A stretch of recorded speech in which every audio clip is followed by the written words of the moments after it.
Well, howdy, folks, and welcome back to the farm. Welcome to Volume 2 in our series on the Book of Genesis, also known as the In the Beginning, or the Bereshit. I'll go with the original Greek pronunciation, Genesis. And Genesis, of course, just means the origin or creation or generation or birth of something. And so what I'd like for us to do is to start off by re-listening to the first 4 days of creation again, just to refresh ourselves and remember where we left off. As we listen to the account again, let's think about how much time and effort God devotes in the first days to astronomy and geography. God did a lot of work before life was created. Even though it's clear that life was supposed to be the pinnacle of what he was doing. But before life was created, note how interested God is in drawing distinctions. And he was interested in light in particular, as a way of perceiving the world, and also as a way of perceiving the passage of time. Notice how God mentions the lights in the sky as being important for timekeeping. Now, of course, are we really getting a glimpse into the mind of God directly? Well, I don't think so. But we can definitely say that the author here thinks that light and its ability to aid in perception and in timekeeping in the night sky, it's clear that the author thinks that light is important. And it's also clear that he's not talking about plain old electromagnetism, which is how we think of light. We think of light as, well, the more scientifically minded people among us will see light as an excitation in the electromagnetic field, which is a quantum field that permeates the universe. And it's the same field that magnets use to do their thing, and it's related to electricity. That's why it's so easy to convert electricity into light, whether in the crude old-fashioned way, indirectly by heating up a piece of metal in a vacuum. For example, tungsten inside a light bulb. Of course, we're fancy now. Now we just produce the photons directly from a diode, a light-emitting diode, or LED. But note that Genesis, this account, is being written down maybe a couple of centuries at most, before Aristotle comes onto the scene and before his nephew publishes his lecture notes. So it's clear that when Genesis was written down, humans did not understand light. We didn't understand how eyes work. But we did know that light was important for perception and timekeeping. I think that's a clue to the general attitude and worldview of the authors of Genesis. At least this particular author.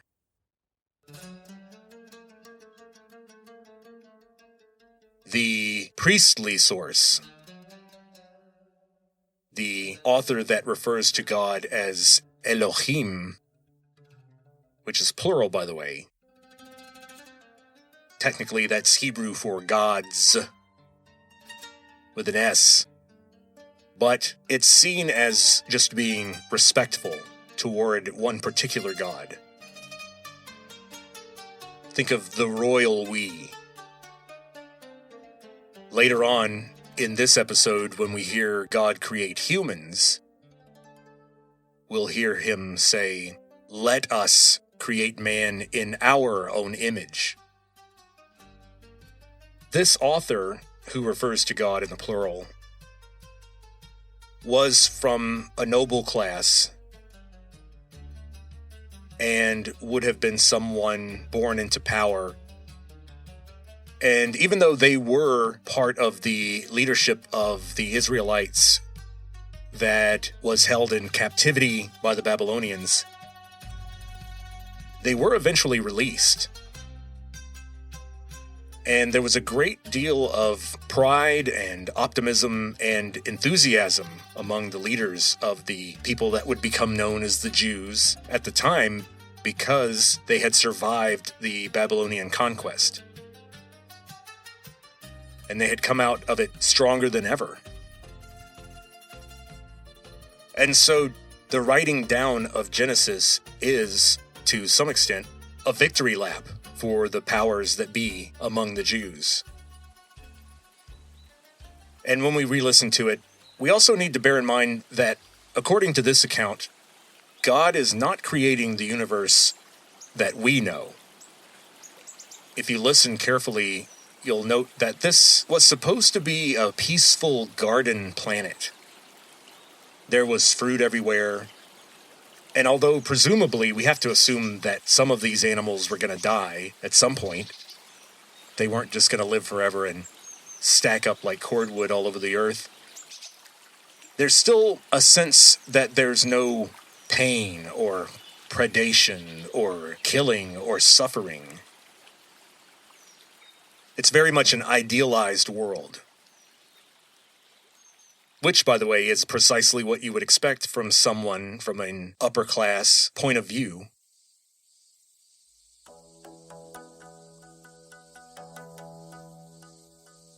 When we talk about the author that refers to God as Yahweh instead of Elohim,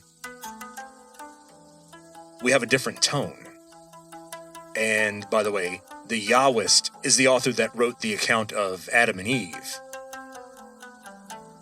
And one thing you'll note, as we covered the priestly sources' account of the first 7 days of creation, where God is referred to as God, as Elohim, one thing we'll note is that there is no Adam and Eve. There's no Eden. Later on, when God creates humans, you'll see that humans were made male and female. And God was talking to entire communities of people. So something happened here between the priestly sources account and the Yahwist's account. And we'll talk about that. Now let's get back into it. Let's listen to the first 4 days just to get a sense of where we are. Then we'll talk a little bit more, and we'll go into the perhaps darker and more regrettable part of the story. And that's where God creates humans. That's the part where things kind of go off the rails. And so, before we get to God creating man, let's re-listen to these first 4 days of creation. Let's see if we can hear anything new. In the beginning, God created heaven and earth.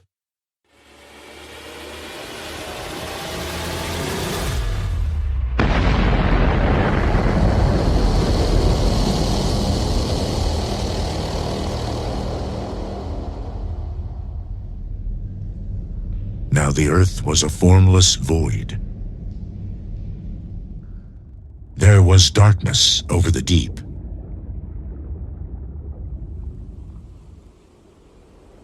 With a divine wind sweeping over the waters, God said, "Let there be light."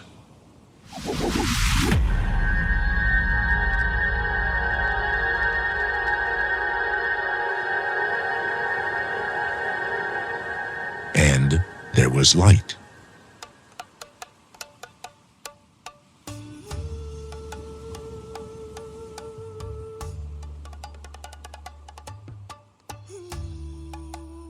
God saw that light was good, and God divided light from the darkness.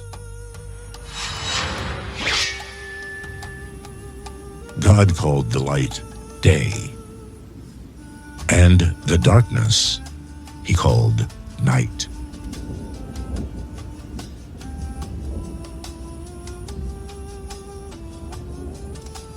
Evening came, and morning came, the first day.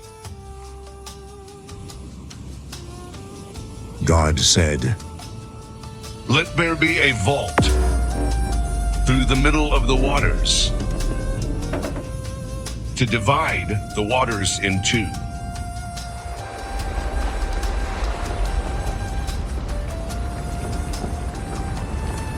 And so it was.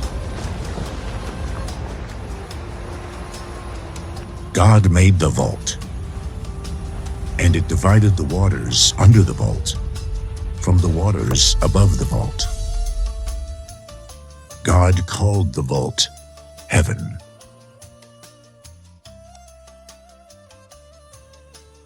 Evening came, and morning came,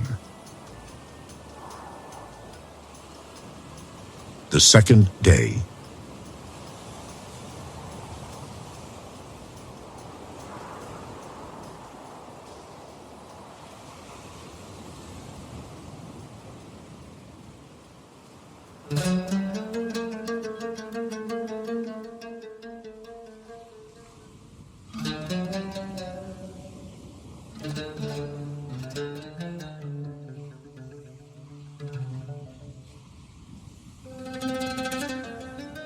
God said, Let the waters under heaven come together into a single mass.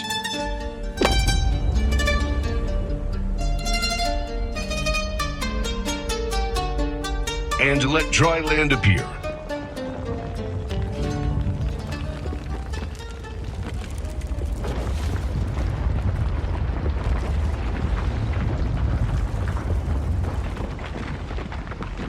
And so it was.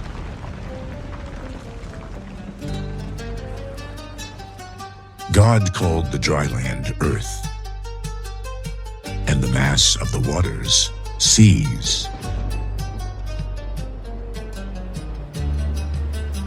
And God saw that it was good.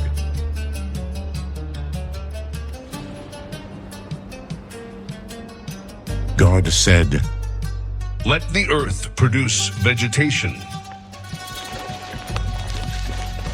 seed-bearing plants,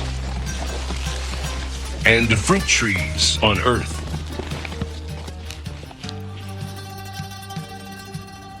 Bearing fruit with their seed inside, each corresponding to its own species. And so it was. The earth produced vegetation, the various kinds of seed-bearing plants, and the fruit trees with seed inside, each corresponding to its own species. And God saw that it was good. Evening came, and morning came, the third day. God said, Let there be lights in the vault of heaven to divide day from night, and let them indicate festivals, days, and years. Let them be lights in the vault of heaven to shine on the earth. And so it was. God made the two great lights, the greater light to govern the day, and the smaller light to govern the night, and the stars. God set them in the vault of heaven to shine on the earth, to govern the day and the night, and to divide light from darkness. God saw that it was good. Evening came, and morning came, the fourth day.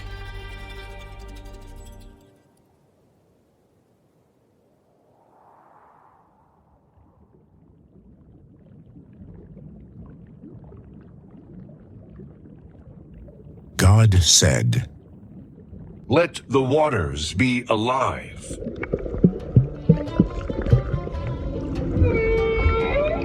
with a swarm of living creatures,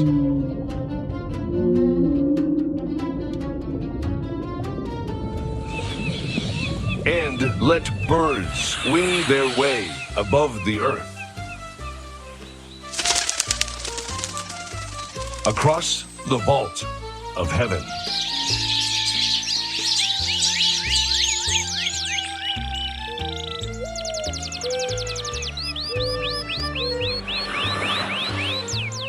And so it was. God created great sea monsters,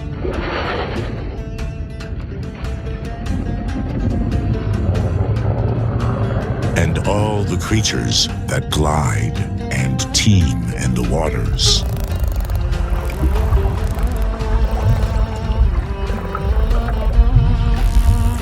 In their own species. And winged birds in their own species. God saw that it was good.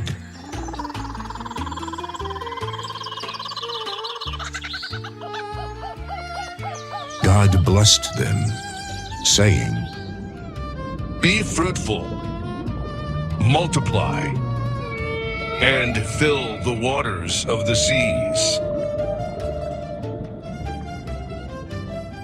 and let the birds multiply on land."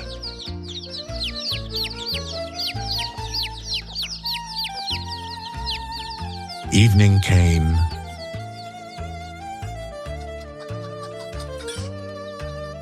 and morning came,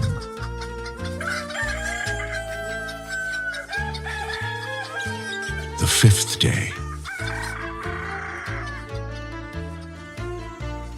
God said, "Let the earth produce every kind of living creature in its own species, cattle, creeping things, and wild animals of all kinds."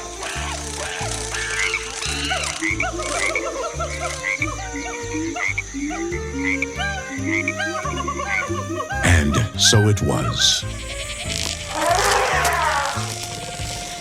God made wild animals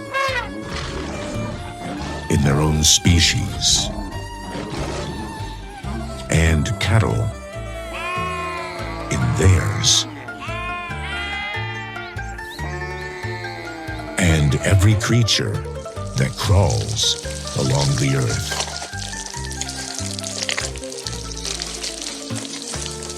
In its own species. God saw that it was good.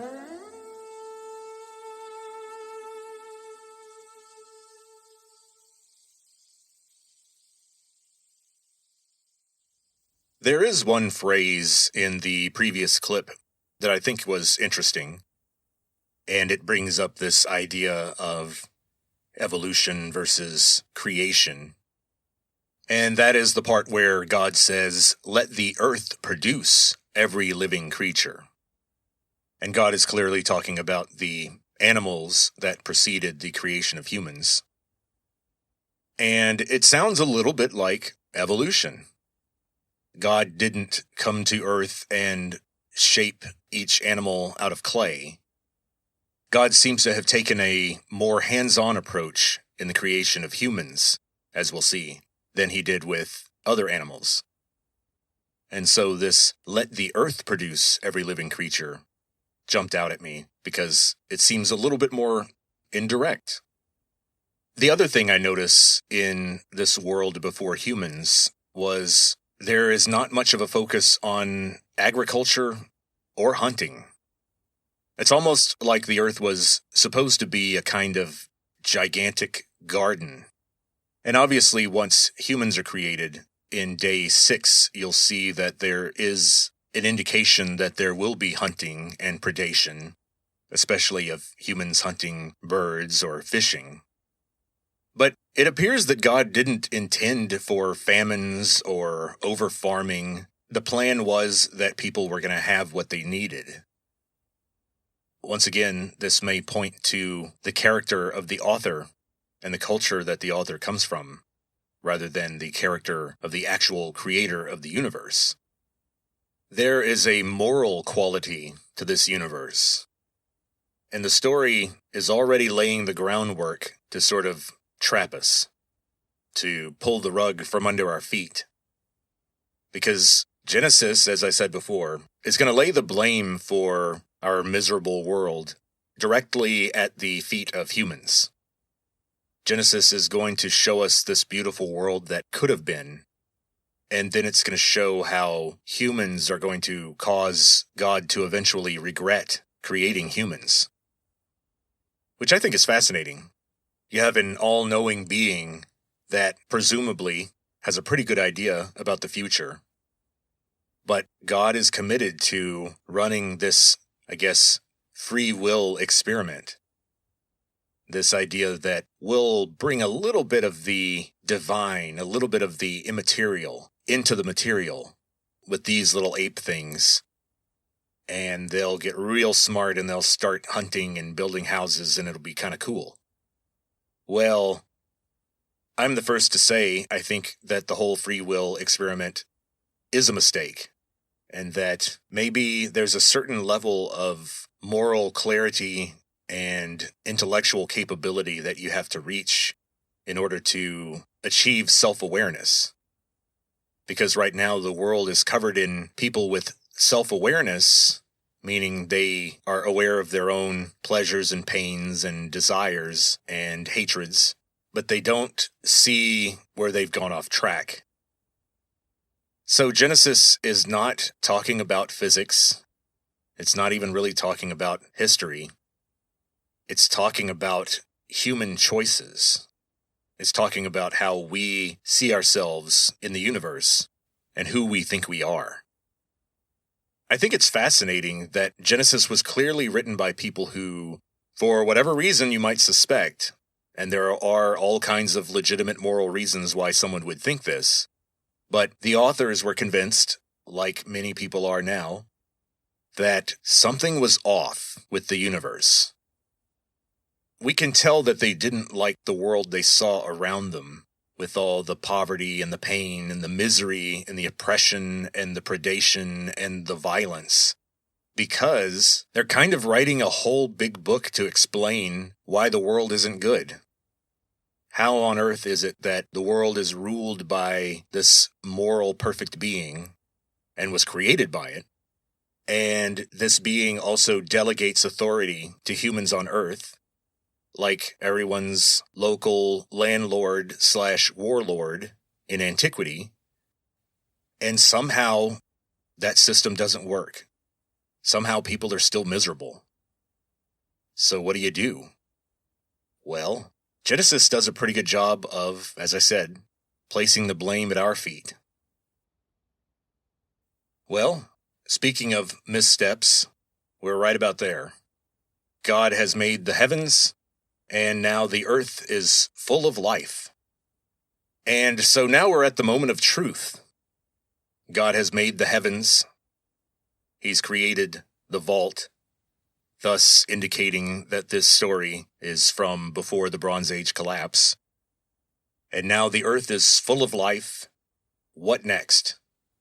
One thing that seems to be missing, apparently, is the mark of God himself on life on earth. In other words, none of the creatures on earth at this moment carries a reflection or an indication of God himself. There's no designer label. There's no manufacturer's serial number that says, made by God, or that says, this is the result of an immaterial being tinkering with the material world. Well, what is that phrase, in the image of God, or in the likeness of God? The actual Hebrew word does refer to what things look like. It refers to the form. So that means there's some way in which humans are like God, and it's a way in which other living things are not like God. And ancient people could also see how similar humans are to other animals in terms of our physical structure.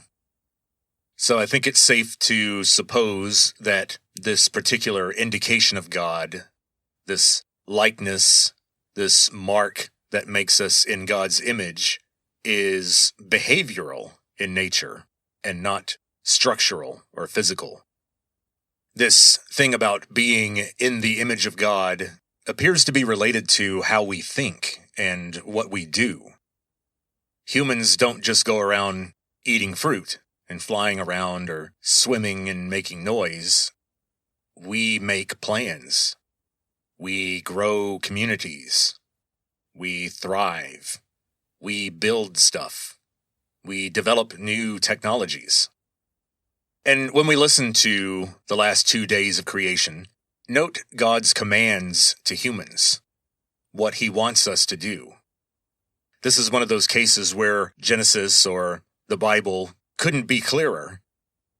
God gives his first instructions to the first humans, and I want everyone to notice that the word happy or happiness doesn't come into the picture anywhere. Not once is it mentioned. God does not intend for people to go out into the world and try to make themselves be happy. He had different and very specific instructions for the first humans, and we'll hear that.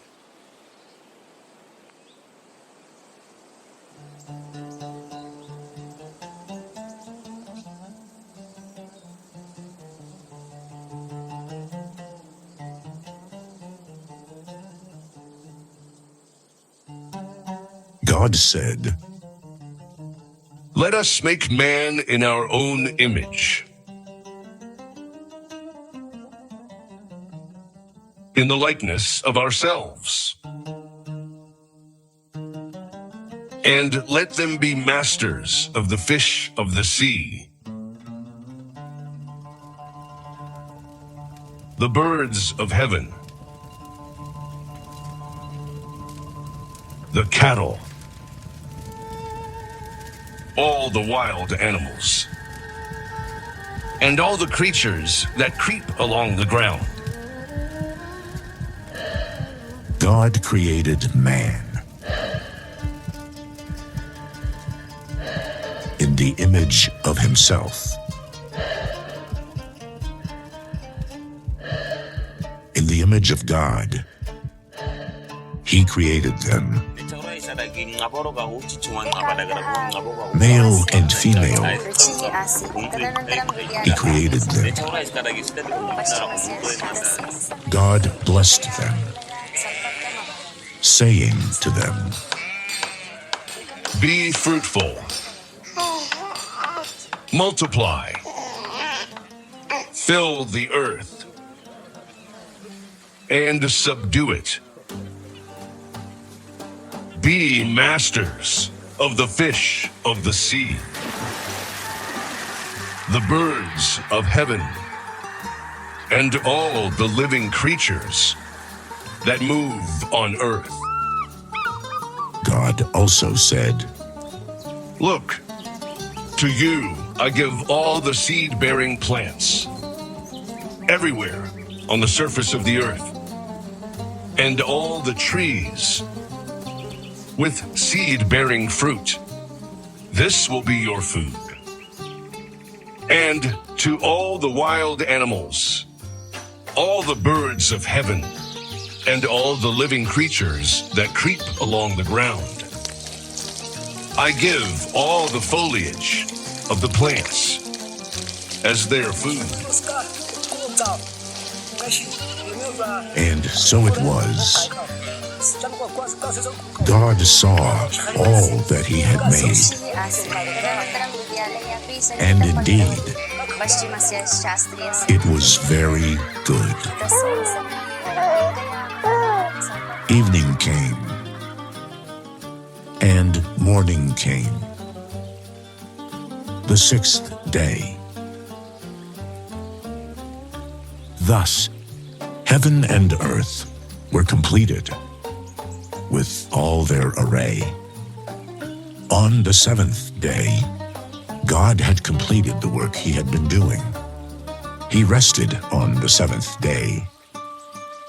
After all the work he had been doing, God blessed the seventh day and made it holy, because on that day he rested after all his work of creating. Such was the story of heaven and earth as they were created.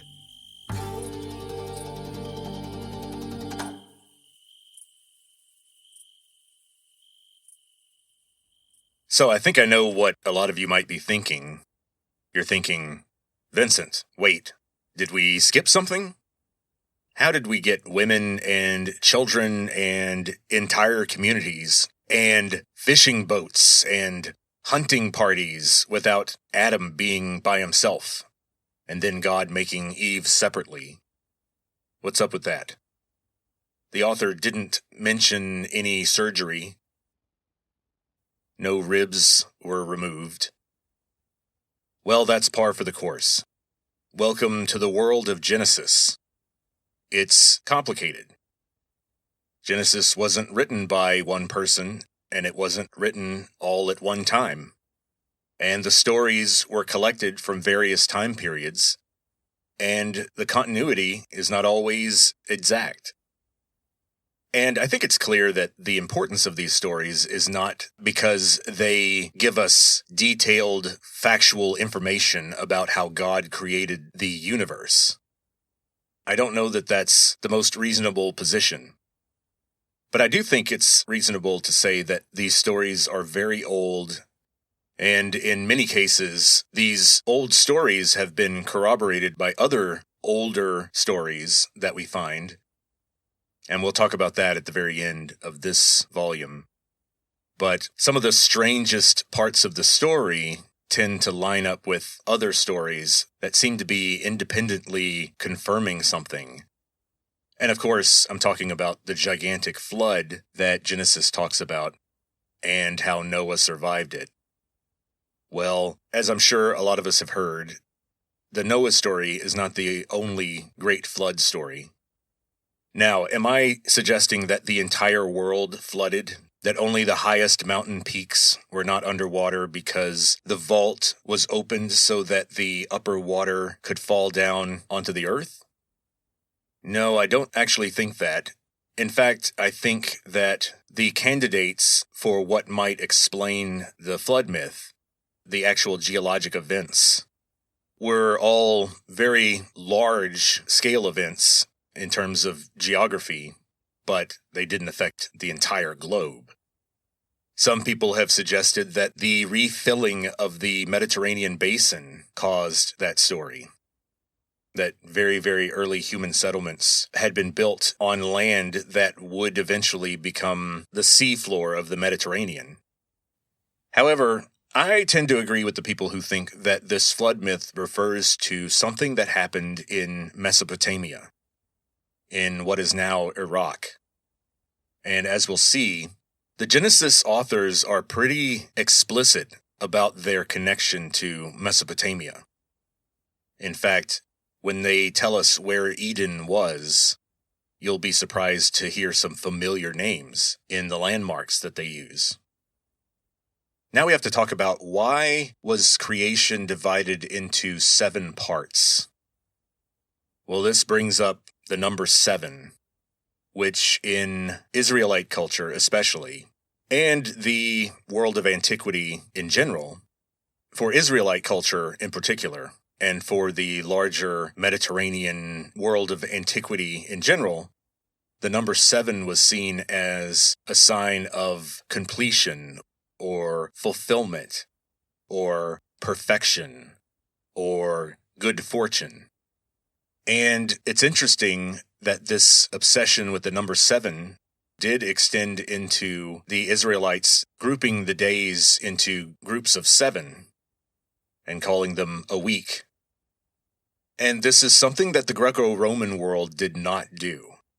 If you look at a Roman calendar, they have their calends and their nones, and of course, most famously, their ides, or the ides, which was one day that marked the middle of the month. And so the Romans just worked with these markers of where in the month were we. The conversion over to using a 7-day week was something that came along with Christianity. And as you can see, the idea of the Sabbath being the 7th or the last day of the week comes from this story, and it's mentioned again in the Decalogue, which is a nice Greek word that refers to the 10 Commandments, the various versions of the 10 Commandments that we see. And this is why Sunday first calendars kind of don't make sense, because the holy day is supposed to be the last one. That's why it's holy. The work was completed first, then you rested. If you see Sunday as holy, then Monday should be the first day of the week. If you see Saturday as holy, which many people do, then that would make the first day of creation be on a Sunday. So Sunday would be the first day of the week. And if Friday is your Sabbath, then logically, the previous Saturday would be the first day of the week and should be a day of work. And I think it's interesting because notice that it doesn't say that God did nothing, or that he enjoyed himself or went to watch a movie or went fishing. He rested in a deliberate and active way. And the whole concept is a bit strange for a being that could never, ever possibly get tired. And so it's interesting because later on in the New Testament, Jesus points out this strangeness, that God didn't have to rest on Sunday because he was tired. God the Father doesn't get tired. And so Jesus said that God made the Sabbath for people. The idea was to build into the structure of people's lives and their concept of the universe, this idea that you do your work and then there is a moment of peace and restoration before you start your work again. And they took that very seriously, as a lot of us know. There were rules, for example, that you couldn't harvest grain on the Sabbath. And while Jesus and his disciples were walking through a wheat field one day on the Sabbath, they happened to pluck a few ears of grain to eat along their way, and they were accused of harvesting. And that's where Jesus had to explain to people that the Sabbath was designed to help humans in their daily lives, to help give them structure and provide a day of rest for people. And so obviously I am suggesting that these 7 days do not map onto any kind of scientific investigation into the origin of the visible universe. I think that the connection is symbolic, cultural, psychological, and is still important, but I don't think there's much use in trying to match the Hebrew word for day, yom, Y-O-M, to some period of time much longer than a day. For example, some people have tried to work out and say, well, okay, day 1 was the Big Bang, and that's the origin of light. And then they try to count and say, well, okay, if humans were created on day 6, whatever the Hebrew word yom means, it's 6 of those time periods after the Big Bang would equal about 100,000 years ago, or whatever date you're using for the origin of quote-unquote modern humans. It's kind of fuzzy and kind of messy. Human evolution, I don't care who you ask, was fast, it was weird, and it was messy. and it definitely didn't happen in the way that it normally happens. But I don't think that this story is trying to explain our history in some way so that future geologists will be convinced to convert to Christianity because the days described in Genesis 1 were so precisely defined and match so perfectly to the geological eras of the history of the universe. I don't think that was the purpose. Okay. Well, that concludes the Genesis account of the 7 days of creation. That's how the in the beginning begins. That's the first part of Genesis. In the next volume, we'll see that a strange thing happens next. We suddenly switch to the Yahwist author. And not only does the tone shift, but we also see some continuity problems arise. The order of the creation events is a little bit off. In our next volume on Genesis, we'll start with the story of God creating Adam alone out of clay, and then placing him in the Garden of Eden, where, it turns out, not all the fruit is okay to eat. Another continuity issue.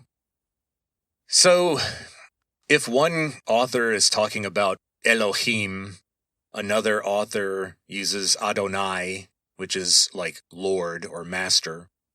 And we have the next author who's going to be using the word Yahweh, or the name Yahweh. Are these guys talking about the same deity? Did one of them win?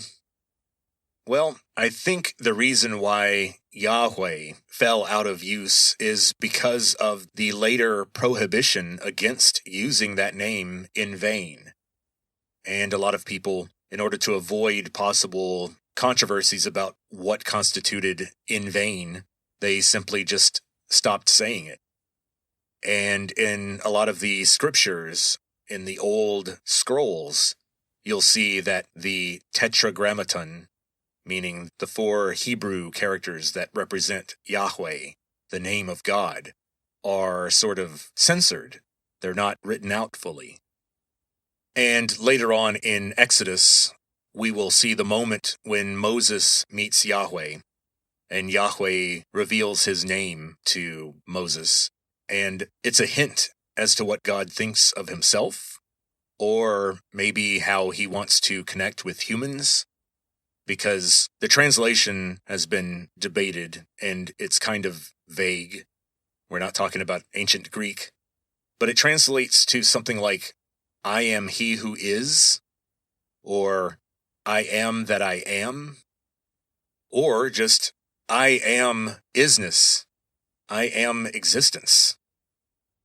I can see how an immaterial being might have a problem describing its relationship to a Bronze Age human. Well, let's zoom forward a little bit to the Iron Age, to the end of the classical period in the 1st century AD.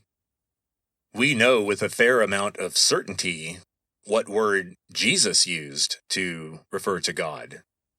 It appears that Jesus never used the word Yahweh. Jesus could read Hebrew and knew Hebrew in an intellectual sense because of the scripture, but in everyday life, it appears that Jesus spoke Aramaic, which is very close to Hebrew. It's a cousin of Hebrew. It also has another cousin language that we'll mention in a moment. But Elohim is the plural for God in Hebrew. Jesus uses a singular word, and the singular Aramaic word for God is Eli, Eli, E-L-I. And the whole time I was watching Passion of the Christ, I was waiting for the moment where Jesus says the famous quote, and scholars believe that it is a reliable, direct quote because the authors of the Gospels didn't translate it into Greek. They wrote a book in Greek, but here when Jesus is speaking from the cross, in his final hours, the authors decided to write down directly in Aramaic what Jesus was heard saying. And so a lot of scholars follow the convention that quotes from Jesus that are written in Aramaic are reliable, direct quotes. I'm not sure if you can be super categorical about that, but I think it is a good indicator. The people who wrote this material down clearly thought that this was a very important thing to get right, and they didn't even want to translate it. And so what did Jesus say? He said, Eli, Eli, lama sabachthani. Eli, Eli, lama sabachthani. And that is Aramaic for God, God, why did you forsake me? Or, oh God, why did you abandon me? I think it's a terrible thing to contemplate that actually happened. And we have this little scrap of a record of this terrible thing that happened to somebody. Now, Ali has a cousin word, i.e. a cognate word in Arabic. And the Arabic version of Ali is Allah. So if Jesus were speaking Arabic, he would have said, Allah, Allah, why did you abandon me? The connection between Jesus and Islam, I think, is very fascinating, because I don't think most Christians know that Jesus is considered a major prophet and second in position only to Muhammad, peace be upon him, in Islam. And that while Muhammad was the final prophet, Jesus was God's prophet of mercy. In Islam, there is a tradition of viewing the prophets as each having sort of a sphere or a goal or a purpose, almost like saints in Catholicism. And so Jesus was the prophet of God's love and mercy and forgiveness.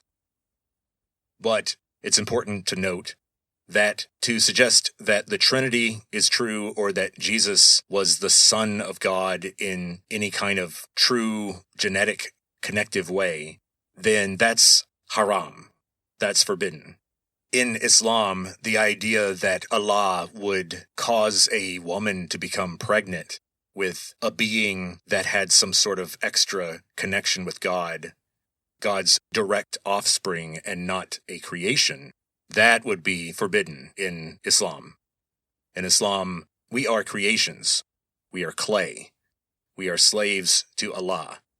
There is no such thing as a being who walked the earth who was in some way Allah's son. That would be bizarre in Islamic theology.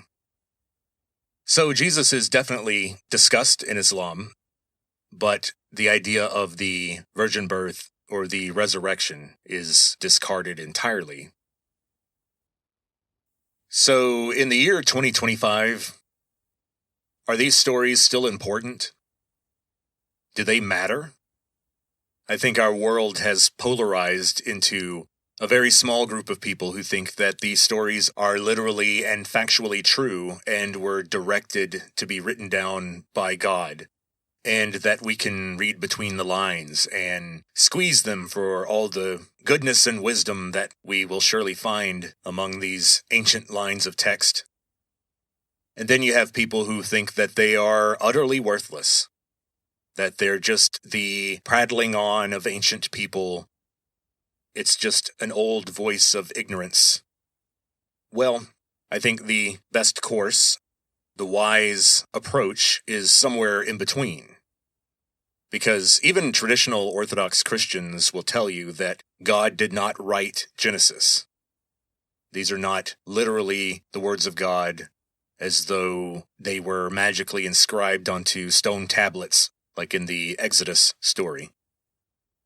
And speaking of Exodus, there was an ancient tradition that Moses wrote the first 5 books of the Bible, including Genesis. But there's a problem there because Moses lived around 1200 BC, and Genesis was not written down until after about 500 BC. So there's a 700-year gap there. And then add to that the complication that these stories clearly predate Moses. This 7 days of creation account that we've been listening to appears to have come from well before Moses, well before 1200 BC. And we know that because of a little conspicuous clue that marked this story as being very, very old, older than the time it was written down in. And it has to do with that term, the vault. Let there be a vault. This whole idea of the vault is part of the flat earth cosmology that I talked about earlier. And this clearly marks it as coming from the culture that existed around 6000 BC in Mesopotamia. And what do you know? That is where the Garden of Eden supposedly was. We're going to do a series on the Epic of Gilgamesh, which is a Sumerian story that dates back thousands of years before Moses and long before Genesis. But it still corroborates the stories that we find in Genesis. And it corroborates the weird ones, like the flood myth. For example, the Epic of Gilgamesh also has a man who receives instructions from the gods on how to build a craft to survive a major flood that's going to be sent to reset civilization. So it's clear something is going on here. These stories originated for a reason. And taken together, they constitute the oldest human voices that we have. They are the best indicator of what our distant ancestors thought and how they felt about the universe and what they experienced. So I think that's why it's important. Genesis is important because it's, as it says, an account of the beginning of things. And I think that's actually important, strangely enough, in our period in history, because we're going to be going through some unprecedented endings of things.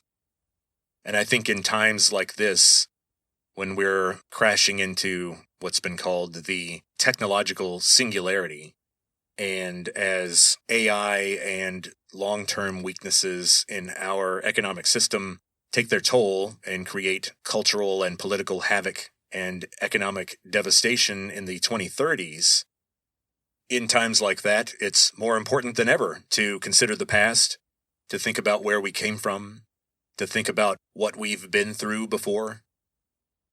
And so, until next time, as you watch the news unfold, as capitalism permanently changes into something else, and as AI and sudden depopulation changes our society in dramatic and unexpected ways over the next 5 years, we'll have to bear in mind that our ancestors were right about some things. We have to bear in mind that they lived very hard lives that were more in tune with human nature and more in tune with bloody Mother Nature herself. And they might have some bits of insight to offer, especially about the deepest parts of the human heart and the most troubling aspects of this free will experiment that God appears to be running. And so maybe in this troubled future, we might find some assistance, or at least solace, in the scraps of insights that we can scrape up from 6,000 years ago. It's a voice from another time that might help us in ours. And so, until next time, talk to you later.